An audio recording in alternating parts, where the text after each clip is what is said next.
بسم اللہ الرحمن الرحیم۔ اسلامی واقعات کے لیے اس چینل کو سبسکرائب کریں۔ مدینہ منورہ سے دور کسی جگہ پر ایک چھوٹی سی جھونپڑی تھی۔ جب وہاں سے چراغ کی دھیمی دھیمی سی روشنی محسوس ہوئی تو عمر فاروق رضی اللہ عنہ اس جھونپڑی کے قریب گئے تو دیکھا کہ ایک بڑھیا سیاہ رنگ کے کپڑے پر بیٹھی ہے اور اندھیرا چھا رہا ہے۔ اس چراغ کے باوجود اندھیرا بدستور قائم ہے اور وہ غمگین حالت میں یہ شعر پڑھ رہی ہے: علی محمد صلاۃ الابرار صلی علیک المصطفون الاخیار قد کنت قواما بکی الاسحار یا لیت شعری والمنایا اطواری هل تجمعی وحبیب الدار۔ محمد صلی اللہ علیہ وسلم پر نیک لوگوں کا درود ہو، نیک برگزیدہ لوگ تجھ پر درود بھیجیں۔ بے شک تو نگران اور وقت سحر رونے والا تھا۔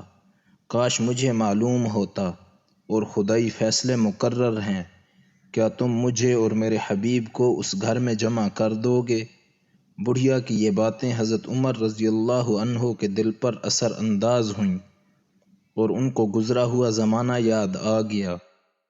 پھر زار و قطار رونے لگے اور اس کے گھر کا دروازہ کھٹکھٹایا۔ بڑھیا نے پوچھا کون ہے؟ حضرت عمر رضی اللہ عنہ نے کہا اس وقت آہ و بکا کا غلبہ تھا، میں عمر بن الخطاب رضی اللہ عنہ ہوں۔ کہنے لگی مجھے عمر رضی اللہ عنہ سے کیا کام، اور اس وقت عمر رضی اللہ عنہ کیا لینے آیا ہے؟ حضرت عمر رضی اللہ عنہ نے کہا کہ دروازہ کھولو، اللہ تم پر رحم کرے، تم گھبراؤ نہیں۔ چنانچہ بڑھیا نے دروازہ کھولا اور حضرت عمر رضی اللہ عنہ اندر تشریف لے گئے۔ پھر فرمایا کہ ابھی جو الفاظ تم کہہ رہی تھیں وہ دوبارہ دہراؤ۔ جب بڑھیا وہ الفاظ کہہ کر فارغ ہوئی تو فرمایا کہ میری درخواست ہے کہ مجھے بھی اپنے ساتھ شامل کر لو۔